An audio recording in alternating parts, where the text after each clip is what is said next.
Francis Hilmeyer. Merci Monsieur le Président, Madame la Ministre. Sur la politique éducative de la France, les interrogations ne manquent pas. Par ordre chronologique, quid du bilan de la réforme des rythmes scolaires? Un rapport sénatorial présenté vendredi 13 mai fait l'éloge des nouveaux rythmes scolaires en milieu rural, alors que les syndicats parlent de résultats accablants. Et que des associations s'apprêtent à rendre publiques des études beaucoup plus critiques. Où est la vérité, sachant qu'en tant que maire, j'entends que les enfants sont plus fatigués qu'auparavant? Quid de la réforme du collège? Juste un an après la publication, sans concertation, du décret instituant le collège 2016, après 4 journées de grève et un congrès national de la FCPE, où le mécontentement s'est fait sentir malgré l'unité de façade, pouvez-vous, à 4 mois de la rentrée de septembre, expliquer clairement ce qu'il en est du maintien ou non des classes bilingues, qui était un des sujets de blocage? Il semblerait en effet que, suite aux concessions que vous avez été amené à faire sur ce dossier, des inégalités territoriales apparaissent à ce propos, avec des classes maintenues à Paris et supprimées en province. Pouvez-vous me confirmer que dans nos départements frontaliers comme l'Alsace, elles seront bien maintenues en septembre 2016 par nécessité culturelle et économique, le multilinguisme étant une richesse régionale et un bonus pour nos jeunes lors de leur arrivée sur le marché du travail? Enfin, quid de la sélection à l'université? Allez-vous suivre les préconisations de notre récent prix Nobel d'économie Jean Tirole, qui propose de briser le mythe de l'uniformité en organisant des cursus de niveaux différents, certaines universités se spécialisant en recherche avancée, d'autres dans l'enseignement, toutes proposant plus de passerelles entre ces cursus pour donner une chance à tous les étudiants?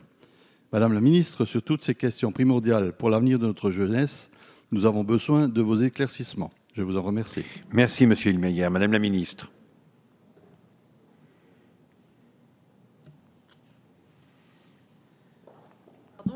C'est pas le moment de perdre du temps vu le nombre de questions auxquelles je dois répondre en 2 minutes. Non, je vais commencer. Là encore, ce sera plus simple. Je vais commencer par le plus simple. Vous évoquiez les classes bilingues.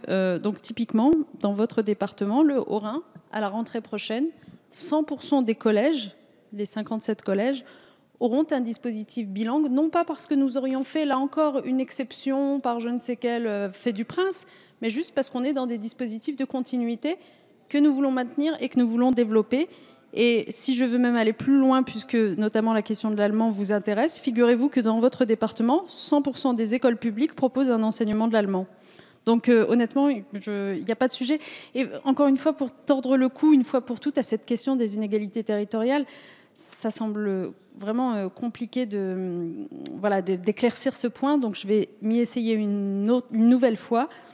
Nous avons mis fin au bilingue de grands commençants pour des raisons que je ne réexplique pas ici. À partir du moment où on propose à tous les collégiens de commencer 1 an plus tôt leur langue vivante, il n'y a pas de raison juste de réserver cette possibilité à quelques collégiens. En revanche, nous avons maintenu tous les dispositifs de continuité que vous connaissez donc et que nous voulons même développer. Et donc, le commentaire qui consiste à dire « vous avez mieux servi Paris que la province » est juste faux. C'est faux, je vais vous en donner un exemple. Tout à l'heure, je donnais à votre collègue, s'agissant de la Moselle, le nombre de dispositifs bilingues de continuité, 74. Eh bien, figurez-vous, vous en avez 57. Eh bien, figurez-vous qu'à Paris, il y en a 100, mais à Amiens, il y en a 200. Et à Strasbourg, en effet, il y en a encore beaucoup plus. Donc, en fait, ça dépend juste de la situation territoriale, de l'existence, de la préexistence de dispositifs de continuité que nous avons maintenus. Et à l'avenir, nous voulons les développer de toute façon. Donc, tous les territoires vont y gagner à l'avenir de plus en plus.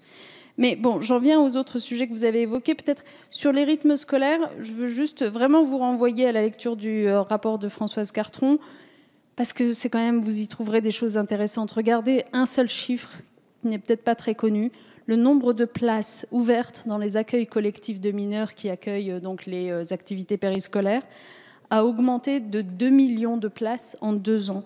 Concrètement, ça veut dire qu'avant la réforme des rythmes scolaires, vous aviez 25% de nos élèves qui avaient une activité périscolaire au moins à côté de l'école. Depuis la réforme des rythmes, vous en avez 85%. Et ces 85%, c'est essentiellement les classes populaires, donc c'est très important. Je n'ai pas besoin de réexpliquer pourquoi. Voilà, je m'arrête là. Merci. Merci, Madame la Ministre.